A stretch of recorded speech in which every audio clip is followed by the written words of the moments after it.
الذي قد أخرج نتائج الفكر لأرباب الحجاب. الصلاة والسلام على سيد المصطفى محمد صلى الله عليه وسلم أهل الصدق والتقى. أشهد أن لا إله إلا الله وحده لا شريك له وأشهد أن محمدا عبده ورسوله صلى الله عليه وسلم لا نبي بعده أما بعد. قال الله تعالى في القرآن الكريم: أعوذ بالله من الشيطان الرجيم. يا أيها الذين آمنوا إذا قمتم إلى الصلاة فاغسلوا وجوهكم وأيديكم إلى المرافق وامسحوا برؤوسكم وأرجلكم إلى الكعبين وإن كنتم جنبا فاطهروا وإن كنتم مرضى أو على سفر أو جاء أحد منكم من الغائط أو لامستم النساء فلم تجدوا ماء فتيمموا صعيدا طيبا فامسحوا بوجوهكم وأيديكم منه ما يريد الله ليجعل عليكم من حرج ولكن يريد ليطهركم ويتم نعمته عليكم لعلكم تشكرون. Sadaqallahul azim. Bersyukur kita kepada Allah Subhanahu wa taala pada malam hari ini kita masih sehat walafiat. Berikan kesempatan kesehatan istimewa menghadiri sholat fardu maghrib secara berjamaah. Shalawat salam Rasulullah sallallahu alaihi wasallam dengan kata Allahumma shalli ala Muhammad wa ala ali Muhammad. Bapak Ibu jamaah yang dimuliakan Allah, di sela-sela kesibukan kita masih sempat hadir, masih menyisihkan waktu untuk belajar, berdiskusi, istimewa menunggu sholat fardu isya untuk berjamaah di masjid kita. Sesuai dengan tugas kita bahwa menyampaikan persoalan masalah ilmu fikih. Ini hari ini kesempatan kita sampaikan fikih ibadah terkait dengan kebiasaan yang sudah kita lakukan, tetapi barangkali boleh jadi belum ada penambahan ilmunya atau masih ilmu TK sampai sekarang, atau ingin memperdalam, maka seperti ini kita coba berdiskusi terkait dengan persoalan masalah ibadah wudu. Allah sampaikan dalam surat Al-Maidah, surat yang kelima, ayat yang ke-6. A'udzu billahi minasyaitonir rajim. Ya ayyuhalladzina amanu, wahai orang-orang yang beriman, idza qumtum ila shalah, apabila kamu hendak melakukan salat, faghsilu wujuhakum wa aydiyakum ila al-marafiq, maka basuhlah mukamu dan dua tanganmu sampai siku. Wamsahu bi ru'usikum, dan sapulah sebahagian kepalamu. Wa arjulakum ila al-ka'bayn, dan kaki, dua kaki hingga mata kaki. Maha benar Allah dengan segala firman-Nya. Bapak Ibu jamaah yang dimuliakan Allah, ibadah ini, ibadah wudu ini sudah sering kita lakukan. Bahkan wajibnya itu 5 kali sehari semalam melakukan ibadah sholat fardu. Di luar itu, maka yang pertama yang kita sampaikan, ternyata hukum berwudu itu sama dengan hukum taklifi, hukum mukallaf, hukum taklifi yang dibebankan kepada kita. Ada kalanya hukumnya wajib, ada kalanya hukumnya sunnah, ada kalanya hukumnya makruh. Ternyata wudu itu ada kalanya hukumnya haram, apalagi mubah yang kita lakukan. Bapak Ibu jamaah yang dimuliakan Allah, ini dulu kita sampaikan sehingga duduk persoalannya. Pertama, kapan kita wudu itu berwajib? Wajib dilaksanakan berwudu atau fardu wajib dilaksanakan wudu itu? Maka Rasulullah menjelaskan kepada kita. Apa kata Rasulullah sallallahu alaihi wasallam? An Abi Abi Hurairah radhiyallahu anhu, anna Nabiy sallallahu alaihi wasallam qala, la yuqbalu salati ahadikum idza ahdasa hatta yatawadda. Rawahu Shaykhan. Dari Abi Hurairah radhiyallahu anhu bahwasanya Rasulullah sallallahu alaihi wasallam menyampaikan kepada kita, la yuqbalu salati ahadikum. Bisa dipastikan Pak, tidak diterima salat kamu. Nah, ini Rasul yang menjelaskan. Tidak diterima salat salah seorang di antara kamu apabila dia berhadas sampai sehingga dia berwudu. Di sepanjang kita berhadas, hadas kecil, hadas besar yang menghalangi kita untuk beribadah, tidak diterima salatnya Pak. Pertanyaannya, ada enggak orang yang enggak berwudu langsung salat Pak? Tidak, tapi awal enggak kan? Masih sehat Pak, akal sehat walafiat. Maka kita pahami wudu itu wajib dilaksanakan ketika kita mau sholat 5 waktu sehari, semalam minimalnya. Maka dipastikan kata Allah tidak sah sholat kita apabila masih berhadas, sehingga yang bisa mensahkan diterimanya dialah berwudu. Yang pertama, hukumnya wajib. Bapak Ibu jamaah yang dimuliakan Allah, lalu disebutkan tadi, inilah yang perlu kita tingkatkan. Kalau yang wajib itu biasa Pak. Allah perintahkan kalau tiba di kaca sepiono itu Pak, dicuci muka, dicuci kaca sepiono minimal 5 kali Pak supaya bersih. Bersihkan mukanya, karena di muka ini banyak debu-debu yang mengandung kotoran, apalagi masuk ke lubang hidung dan lain sebagainya. Perlu dibersihkan, disucikan. Lalu yang kedua, barangkali mungkin ini motivasi bagi kita. Ya, walaupun ada di antara kita ya selalu mempertahankan wudunya, menjaga wudunya, masalahnya adalah tahu tak dia sunnah-sunnah. Nah, gitu ya. Kapan dilakukan sunnah berwudu? Apa itu sunnah dalam pengertian di sini? Berpahala mengerjakannya dan merugi kalau ditinggalkan. Nah, ini motivasi kita untuk beribadah. Kalau selama ini kan yang nama sunnah itu adalah berpahala mengerjakannya dan tidak berdosa meninggalkannya. Jadi kalau disebut yang sunnah kita rubah pahamnya. Berpahala mengerjakannya dan merugi kalau ditinggalkan. Maka hukum berwudu itu disebutkan di sini adalah dengan hukumnya dengan istilah sunnah atau mandub. Nah, dalam kajian usul fikih banyak istilah-istilah yang sunnah ini. Ada pertama sunnah, ada tatawwu', ada nafilah, ada mustahaf, ada mandub. Banyak istilah-istilah daripada sunnah ini. Yang kita pahami secara umum saja, sunnah itu adalah berpahala mengerjakannya dan merugi kalau ditinggalkan. Pertama, Bapak Ibu jamaah yang dimuliakan Allah, pertama disunnahkan kita untuk memperbaharui wudu setiap mau sholat. Istilah fikihnya dengan istilah tajdidul wudu, memperbaharui wudu. Nah, apalagi kita ada duduk, kita tidak tahu duduknya itu apakah masih duduk seperti yang bisa diyakini tidak mengeluarkan atau tidak membatalkan wudu. Maka sambil duduk ya menunggu sholat tadi itu disunahkan untuk memperbaharui wudu, namanya tajdidul wudu. An Abi Hurairah radhiyallahu anhu anna Nabiy sallallahu alaihi wasallam qala, laula an ashqa ala ummati la amartahum inda kulli shalah bi wudu'in wa ma'a kulli wudu'in bi siwakin, rawahu Ahmad.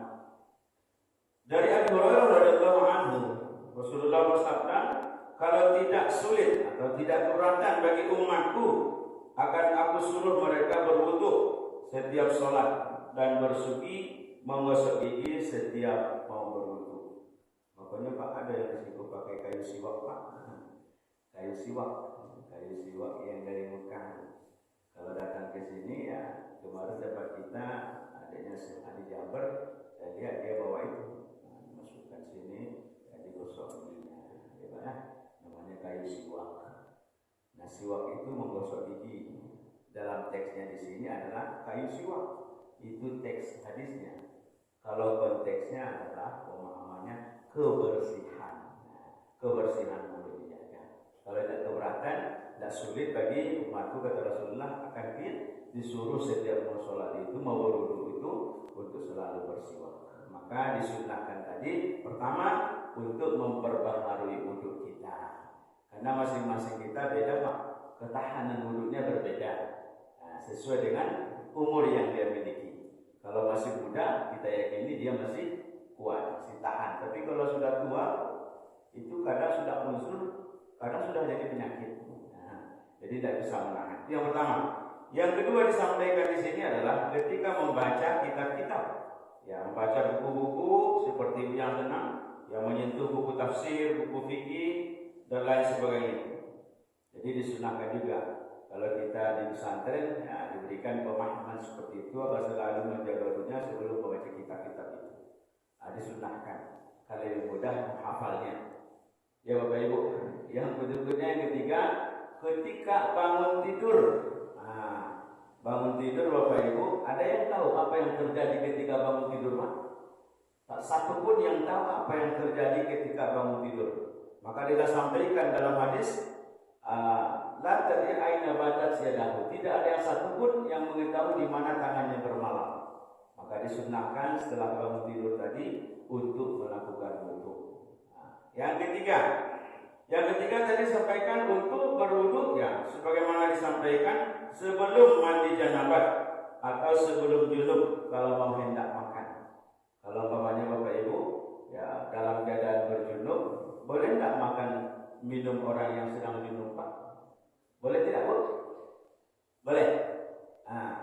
Kalau tengah malam selesai melakukan hubungan suami istri dia junub, maka bolehkah dia makan? Bolehkah dia minum? Ini Rasulullah menyampaikan kepada kita. An Aisyah, dari Aisyah radhiyallahu anha qalat, kana Nabi sallallahu alaihi wasallam idza arada ayyana wa yaqul wa huwa junub wa yatawadda. Rawahu Ahmad. Dari Aisyah radhiyallahu anha berkata, bahwasanya Nabi Muhammad sallallahu alaihi wasallam apabila dia ingin tidur dan ingin makan, walhal dia dalam keadaan junub, berhadas besar, maka tawaddu, dia berwudu. Maka artinya disunnahkan kita ya untuk lebih dahulu berwudu sebelum tidur dan berwudu sesudah melakukan hubungan suami istri kalau mau makan ataupun mau minum tadi. Tawaddu. Bapak Ibu jemaah yang dimuliakan Allah. Yang ketiga, yang keempat, ketika kita sedang marah. Apakah Bapak Ibu pernah marah? Pernah Bu? Sering marah Bu? Apa ya? Sering dalam keadaan marah atau dalam sedang bergunjing, bergunjing. Ibu sering bergunjing Bu? Hari?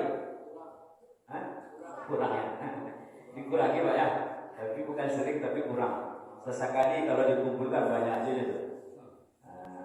Di bergunjing, sedang marah, sedang bergunjing atau sedang baluto. Ibu pernah baluto? Ya, saya suci lah Ibu. Apa sering baluto Pak? Jadi bagi yang sering Pak, sering marah, ya kan itu kita sampaikan. Kalau lagi kayak itu lah beda Pak. Umum lagi model itu, atan banyak Pak lagi Pak. Tentunya Pak lagi Pak. Dulu darah muda, kini darah tinggi, darah tua Pak. Itu yang Pak bilang tadi itu, darah tinggi Pak. Dulu darah muda, kemana-mana pun tahan Pak. Kalau model-model itu Pak, anak bujang itu Pak, tahan ini bawa dan baju Pak sampai ke pasaman. Kalau ini Pak, begini, jangan coba-coba Pak. Darah tinggi naik Pak. Ketika saya nak memetak berang, apa berang di rumah. Kalau itu nanti Bapak Eti, kalau sudah dulu darah muda, sekarang sudah darah tinggi Pak. Itu sebentar tensi naik Pak. Kita ada darah tinggi. Dulu suka cari angin Pak. Ini mudah masuk angin. Ya Bu ya, dulu cari angin masih mudah. Mau kemana? Wah panas cari angin dulu keluar. Sekarang, itu sebentar masuk angin. Gampang masuk angin. Iya Bapak Ibu jamaah yang dimuliakan Allah, itu tanda laga itu mahal apa? Kita dari muahnya lagi nanya, tidak bisa loh Bapak Ibu. Dulu pakai minyak wangi Pak, harum parfum luar biasa. Kini minyak angin, GPU Pak. Abu yo Pak, tiap malam pakai GPU Pak. Balik beko balik desi kula ada pesan tadi balik GPU beko Pak, minyak angin. Tanpa masuk angin. Dulu pakai minyak parfum, ini tidak balik minyak parfum Pak. Minyak angin diberi Pak. Karena kondisi fisik itu berarti kita sudah tua. Maka ketika kita fisik kita, kondisi kita hari ini sudah tua, sering marah. Ya, sering marah, sering mengunjau, dan juga sering berdoa. Maka segeralah mengambil wudu. Ada jamaah mengajar. Ampun baru Ustaz, nanggarang pun dah hilangnya. Iya Pak. Hilang. Bahkan tambah marah dia Pak. Rasulullah menyampaikan kepada kita. Anda Nabi SAW, idza ghadiba ahadukum falyatawadda. Ya, Rasulullah menyampaikan kepada kita, apabila salah seorang di antara kamu sering marah, maka hendaklah dia berwudu. Nah, mungkin wudunya masalah. Kenapa tidak berpengaruh wudunya terhadap marahnya itu? Hanya kita kaji Pak. Sehingga filsafat-filsafatnya itu atau filosofisnya itu atau asrarul ahkamnya, rahasia-rahasia hukum itu yang kita munculkan sehingga bersemangat untuk beribadah. Kenapa? Kata Rasul seperti ini. Idza qutiba ahadukum falyatawadda. Apabila salah seorang kamu marah, sering marah, tak kontrol emosinya, berwudulah. Ternyata tidak berpengaruh katanya. Iya Pak. Lahadi mengkudu Pak Adi Sawanta berwudu. Bahasa seluruhnya tidak juga berpengaruh. Apa masalahnya? Di mana salahnya? Nah, itu yang kita cari nanti Pak. Jadi ini hadis tidak akan mungkin salah Pak. Berarti kitanya apa? Yang bermasalah seperti Imam tadi disebut dibacakan surat Al-Ankabut ya. Surat Al-Ankabut 45. Maka sampaikan di sana bahwa inna sholata tanha 'anil fahsya'i wal munkar. Salat itu mencegah perbuatan keji dan munkar. Ternyata salat berjamaah terus korupsi terus berjamaah. Kemaksiatan terus, apa yang salah? Bukan sholat yang salah Pak, tapi barangkali koreksi diri kita. Mana yang salah terhadap diri kita? Coba kalian, jadi sekali lagi, mari kita coba. Kalau nanti sudah berwudu marah, lalu dilanjutkan dengan sholat sunat wudu, ya, karena diiringi dengan sholat sunat wudu. Maka juga tidak, maka berbanyak zikir. Juga tidak, baca Al-Quran. Kalau tidak berarti sudah terpengaruh setan, termasuk jin barangkali. Ya, karena memang sudah berubah wajahnya. Bapak Ibu jemaah yang dimuliakan Allah, berikutnya seperti ketika membaca Al-Quran yang sudah kita pahami, ya adab-adab untuk membaca Al-Quran itu memang disampaikan lebih untuk mendekatkan diri kepada Allah Subhanahu Wa Taala agar berwudunya. Maka terutama ketika membawa Al-Quran atau membawa jenazah, membawa jenazah juga disunahkan untuk berwudu. An Abi Hurairah radhiyallahu anhu anna Nabi sallallahu alaihi wasallam qala wa man hamlahu falyatawadda. Siapa yang memegang atau yang membawa jenazah maka hendaknya dia berwudu. Masalahnya Pak enggak tahu jemaah. Siapa yang menggendong yang membawa kerana keluarganya Pak ya? Pertanyaannya, apakah yang membawa itu mereka berwudu Pak? Tidak. Paling yang membawa jenazah itu ketika sudah selesai sholat di sini diangkat ke mobil, mungkin mereka masih dalam keadaan berwudu. Ini yang perlu kita sampaikan. Oh ternyata tidak sembarang orang Pak yang membawa jenazah, mesti dia disunahkan berwudu. Sudahkah dia berwudu membawa orang yang suci tadi itu? Jadi kalau mengangkat dari tempat sholatnya menuju ke mobil, itu orang berwudu pada masalah. Yang masalah itu dari rumah menuju ke masjid untuk membawanya. Yang disunah-sunahkan, maka setidaknya kita tahu oh ini posisinya sunnah. Lalu yang ketiga, yang disebutkan di sana posisinya hukumnya adalah makruh ketika mengulang wudu sebelum melakukan sholat dengan wudu yang pertama tadi. Jadi dia wudu ini ada digunakan sholat, lalu berwudu lagi dia berwudu terus tanpa ada uzurnya, maka itu dimakruhkan untuk berwudu.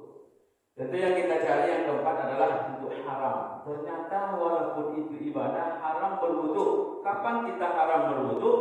Yakni seperti berwudu dengan air yang dirampas. Ada air yang dirampas itu Pak. Ada yang mencilo air Bu. Mencilo meteran. Tidak Pak. Mencilo air apa dia ya? Ada Pak. Merampas itu. Orang yang membayar Pak, tiap bulan dibayar, tiba-tiba dia Pak ditarik ke rumahnya Pak dirampas. Ini sudah mulai musim kemarau, air seperti air tidak boleh kurang. Karena itu air yang dirampas, air yang dicuri adalah haram hukumnya dipakai untuk berwudu. Nah, itu dia buku ya.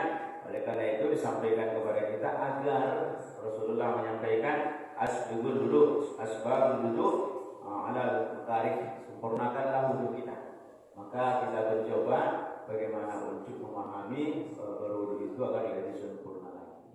Bapak Ibu jamaah yang dimuliakan Allah, itu segi motivasi untuk kapan kita sunnahnya, kapan wajibnya, kapan haramnya, dan kapan makruhnya. Semoga kita selalu menjaga wudu tersebut. Lalu berikutnya, Bapak Ibu jamaah, sebelum sampai filosofisnya, asrarul ahkamnya, rahasia hukum yang dikandung daripada berwudu itu. Maka Bapak Ibu anggotanya jadi dulu. Kalau Ibu berwudu berapa lama Pak? Dari saja Pak berwudu. Nah, Ibu dari setengah jam Bu? Enggak. Apa le pernah seperempat jam berwudu Pak? 2 menit? Baik, 2 menit berwudu. Wah, serba kilat. Ya Bapak Ibu. Maka hari ini kita sampaikan pertama untuk mendapatkan kekhusyukan dalam beribadah. Pertama, ilmunya harus ada. Ilmu sholat itu harus ada. Pertama, mengetahui yang wajib-wajib atau yang fardu-fardu sholat dan juga yang sunnah-sunnah. Itu yang disebut dengan ilmu sholat itu. Ibu sudah tahu mana yang fardu, mana yang sunnah sholat. Sudah ya. Yang kedua, mengetahui yang fardu wudu dan sunnah-sunnahnya. Nah, ini supaya dapat ilmunya, ilmu tentang sholat itu. Yang ketiga, mengetahui tipu daya setan di waktu sholat. Ya, walaupun kita sholat ini tipu daya setan luar biasa, tidak senang dia Pak. Maka dia coba untuk merusak semuanya. Tidak bisa dari depan, dari samping, kiri kanan. Kalau tidak, dari belakang Pak. Nah, inilah yang perlu kita kaji. Dia datangnya dari belakang Pak. Apa yang dia datang dari belakang, dia coba hembuskan. Dihembuskan, mohon maaf ke cincin juburnya untuk angin, sehingga istilahnya kalau sedang sholat Pak, rasa-rasa kadu angin. Kapan terasanya itu Bu? Ketika waktu ruku dihembusnya. Maka hati-hati Bu, ini kan penyakit kita yang banyak batuk Pak ya. Batuk dari atas, batuk dari bawah. Yuk, harus dirasakan tuh. Ada jamaah hamba Bu, orang rumahnya mengisian, Bang, ibu itu tadi kedua orang sedang sholat, baru imam jadi baca rakaat. Kenapa dia sholat? Entah, kayaknya dia sedang batuk dari atas, batuk dari bawah. Dia keluar. Nah, jadi memang payah juga Pak, harus didengar. Maka ada petunjuknya dari Rasulullah. Idza syakka ahadukum fa akhraja min butuniha amla fala yakhrujanna minal masjid hatta yasma' sautan aw yajidu riha. Apabila salah seorang di antara kamu ragu, syak, ada keraguan, apakah dia keluar sesuatu dari perutnya atau tidak? Fala yakhrujanna minal masjid, jangan keluar dari masjid untuk berwudu. Sehingga dia mendengarkan ada suara. Ada suara tadi Bu? Hati-hati, suara dari atas beda dengan suara dari bawah. Mana yang lebih keras Pak? Semakin keras dari atas, belakang juga harus kedengaran suaranya. Jadi keras tadi ada suara yang kedengaran. Ada yang tidak bersuara Bu? Sesapi itu ya. Tidak bersuara ya, kita sepi. Yang kedua, tidak ada suara yang Ustaz. Au yajidu rihan, atau kamu mendapati bau. Nah, ada baunya. Ada suaranya, ada baunya, berarti sudah batal wudunya. Bapak Ibu jamaah yang dimuliakan Allah, maka selain itu kita coba untuk menguraikan ya, bagaimana mana yang sunnah tadi disebutnya, tahu yang fardu yang rukunnya, tahu mana yang sunnah wudunya. Pertanyaannya Bapak Ibu sebelum kita bahas nih, waktu TK Pak, anak TK, SD, SMP diajarkan, coba jelaskan bagaimana cara berwudu. Ya kasihlah cara berwudu mulai cuci tangan sampai selesai. Kalau ditanya mana yang rukunnya, mana yang sunnahnya, mana yang batalkan, dia tidak tahu.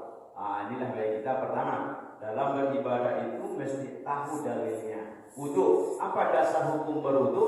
Jawabannya surat Al-Maidah ayat yang ke-6. Pertanyaan berikutnya, Kalau sudah tahu, karena kita Bapak Ibu, ya supaya lebih khusyuk dalam ibadah tadi, mengetahui dalil-dalilnya. Nanti ada orang di luar sana, Pak, tidak perlu berwudu, kita kan sudah suci, langsung saja, mengapa wudu aja? Jawabannya, kita wajib berwudu berdasarkan dalilnya surat Al-Maidah ayat 6. Pertanyaan berikutnya, berapakah rukun wudu di dalam surat Al-Maidah ayat 6? Saya bacakan artinya. Wahai orang-orang yang beriman, apabila kamu hendak mau sholat, basuhlah mukamu, basuhlah dua tanganmu, sapulah sebahagian kepalamu, basuhlah dua kaki hingga mata kaki. Berapa Pak? 4. Ibu? 4 ya? Oke. Kalau begitu jawabannya, Al-Quran mengatakan bahwa rukun wudu itu ada 4. Sementara yang kita ketahui pelajari, rukun wudu berapa Bu? 6. Nah, itu dek guru awalnya. Dek guru diajarkan soalkan ada soalnya. Sebutkan rukun wudu. Ibu tak tentu dia boleh lalu ibu dah kan. Rukun wudu berapa Bu? 6. Berarti kurang Bu 2. Mana yang kurang? 1 niat. Nah, nomor 1 niat, nomor 6 tertib. Nah, begini Bu. Kalau kita dalam perjalanan musafir, sholat yang 4 rakaat, ya, maka dikosar menjadi 2 rakaat. Ya Bu ya, 4 jadi 2. Kalau kita berwudu, ya Bu ya, berwudu, rukun wudu dalam Al-Quran ada 4. Tapi nanti ketika dia bertayamum dikosar menjadi 2. Sama dengan kosar tadi. Ya, jadi kalau berwudu normal, rukun wuduknya dalam Al-Quran ada 4. Nanti kalau untuk tayamumnya, rukun wuduknya dalam Al-Quran ada 2. Nah, itu kaitannya dengan mengkosar tadi. Nah, berikut kita lihat yang pertama. 1 ibu sebut tadi rukunnya adalah niat. Dari mana datang niat di sini? Ada ayat di sini kalimat idza qumtum. Apabila kamu hendak melakukan sholat, berarti ada keinginan, ada niat, ya ya, ada niat. Maka didukung hadis Nabi, innamal a'malu binniyat. Sesungguhnya semua perbuatan itu disertai dengan niat. Sedikit kita perpanjang karena ini ada penting. Menurut Imam Syafi'i, ya, langkah-langkah niat itu supaya pas sampai ke niat ada 5. Pertama, Bapak Ibu jamaah yang dimuliakan Allah, disebut dengan istilah al-hammu. Al-hammu, apa itu al-hammu? Terlintas. Nah, dalam surah Yusuf, walaqad hammat bihi wa hamma biha. Sesungguhnya telah terlintas di hati Nabi Yusuf, begitu juga di hati Nabi Siti Zulaikha. Ada hammu. Allahu Akbar, Allahu Akbar. Oh iya, sudah maghrib. Terlintas. Ayo kita siap-siap berjamaah. Atau sudah dibunyikan kaset pengaji bahwa oh ya sebentar lagi sholat maghrib. Ada terlintas. Bapak Ibu, kalau sudah terlintas di hatinya, apa lagi yang dilakukan? Ada irodah. Apa irodah? Keinginan untuk pergi. Nah, tadi ada idza qumtum, ada keinginan untuk pergi ke masjid. Sudahkah sampai di masjid Pak? Belum, baru keinginan. Allahu Akbar.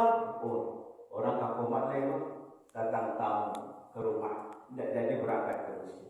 Baru keinginan yang datang. Bapak Ibu, yang ketiga, langkah yang ketiga menurut Imam Syafi'i adalah al-azam. Azam. Fa'idha azamta fatawakkal 'ala Allah. Ada tekad bulat dia untuk berangkat. Mau kemana? Saya mau berangkat ke masjid. Keempat adalah ada al-qasdu, qasad. Tujuannya sudah jelas. Mau kemana dia? Mau ke masjid. Nah, baru sampai di masjid ini, sampailah niatnya. Sampai di masjid ini duduk, berarti itulah sudah sampai niatannya tadi. Itu tahapan-tahapan yang kita lalui. Maka disampaikan tadi, idza qumtum ila shalah, apabila kamu hendak ada keinginan melakukan salat, ya berwuduklah. Ada niat tadi. Maka disampaikan tadi yang pertama, innamal a'malu binniat. Sesungguhnya peserta niat itu, perbuatan itu disertai dengan niat. Bapak Ibu jamaah, yang keenam, tadi Bapak sebut yang keenam rukunnya adalah tertib. Dari mana datangnya tertib? Tertib itu adalah berurutan. Kalau dulu disampaikan dia yang dahulu didahulukan, yang kemudian dikemudiankan. Tetapi tentu kita punya dasar. Apa yang menjelaskan bahwa itu dikemudiankan, ditertibkan? Nah, ini jawabannya ada hadis Nabi yang menjelaskan. Apa hadisnya Bapak Ibu? Ibda'u bima bada'allahu bihi. Mulailah dengan apa-apa yang Allah mulai. Allah mulai dengan suruh basuh muka basuh dulu. Jangan dibasuh kaki dulu. Nah, itu tidak sesuai dengan perintah Allah. Jadi tertib tadi Pak, tertib tadi dasarnya adalah hadis Nabi. Ibda'u bima bada'allahu bihi. Mulailah dengan apa-apa yang Allah mulai. Maka Allah sebut, ya fagsilu wujuhakum, basuhlah mukamu. Bapak Ibu sedikit perbedaan antara ghuslun ya membasuh dengan masah dengan menyapu. Kalau ghuslun ditampung airnya, tampung air lalu dilengketkan ke muka digosok. Itu ghuslun namanya. Tapi kalau masah menyapu adalah ditampung airnya lalu dibuang. Bukan ditampung langsung dikeketkan, tidak. Ditampung airnya dibuang. Maka ini disebut dengan masah, menyapu.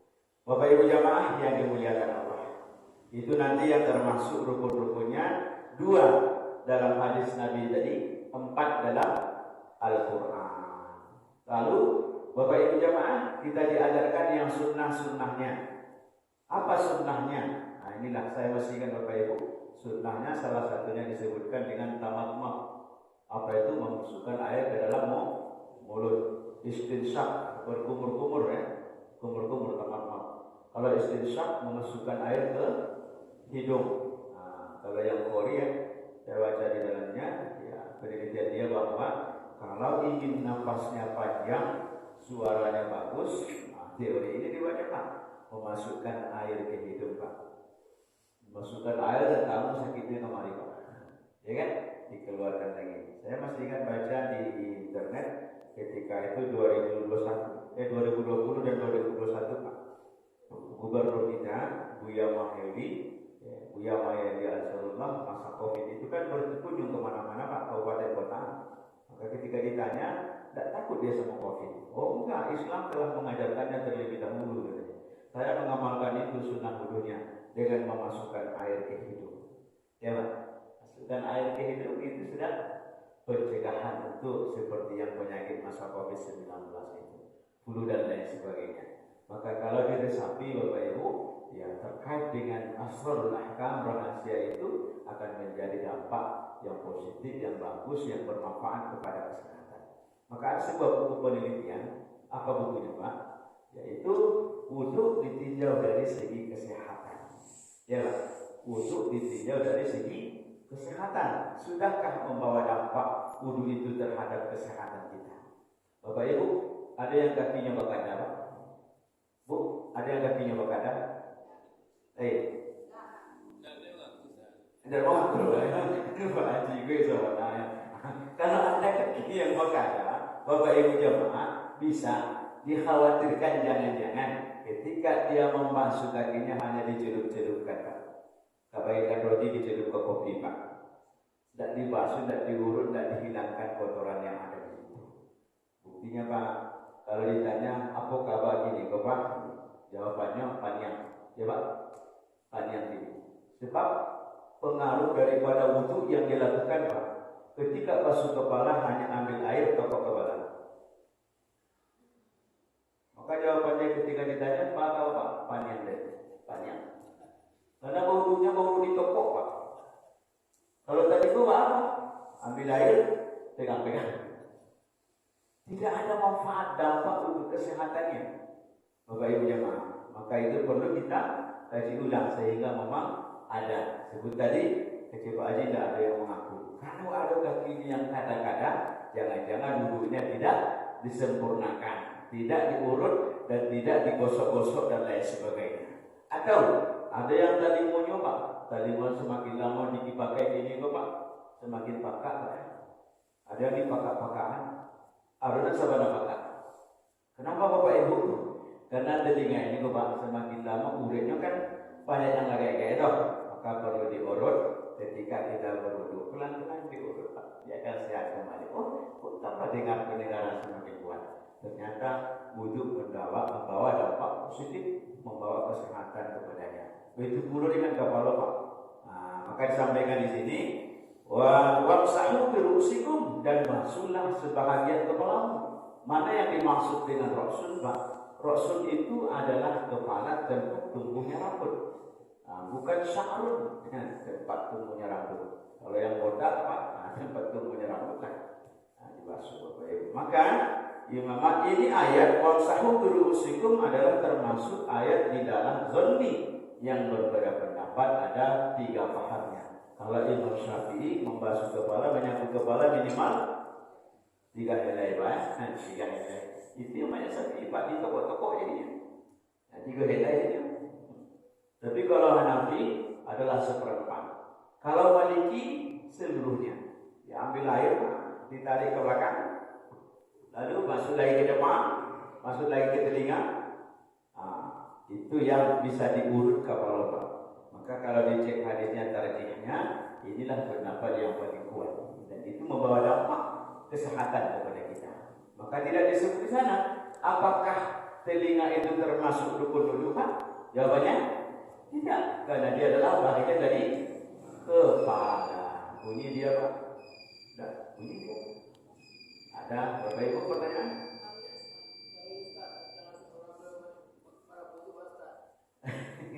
Para buat tadi Pak? Para bola lihat. Ulang-ulang lihat uduknya Pak. Berarti artinya coba uduk tadi Pak, maraboh. Mungkin bisa naik tensi tadi Pak ya.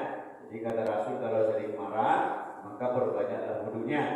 Tapi wudhu itu bisa meredakan daripada marah. Karena apa? Emosi itu, marah itu dari setan atau dari iblis.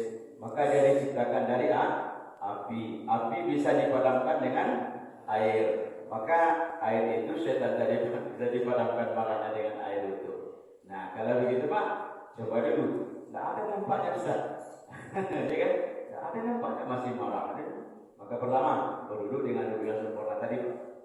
Coba akan nikmati duduknya itu. Akan hilang stres Pak. Akan hilang marahnya. Dan juga bacalah doa setelah berduduk. Lalu sholat sunat 2 rakaat. Namanya sholat sunat wudu. Tidak coba duduk awak berzikir lama-lama. Amur Rasul pasti hilang marahnya Pak. Tapi tidak juga ulang balik berduduk. Mudah-mudahan kita mengkaji rahasia-rahasia Allah seperti itu lagi. Karena ini sudah lama ibadah yang kita lakukan. Tapi seperti yang tadi, ternyata disunahkan ketika marah, disunahkan ketika bla bla bla, sehingga kita dapat membawa dampak perubahan terhadap kita, istimewa dalam beribadah untuk ini. Ya, ya Pak. Itulah itu Pak ya, raso-raso.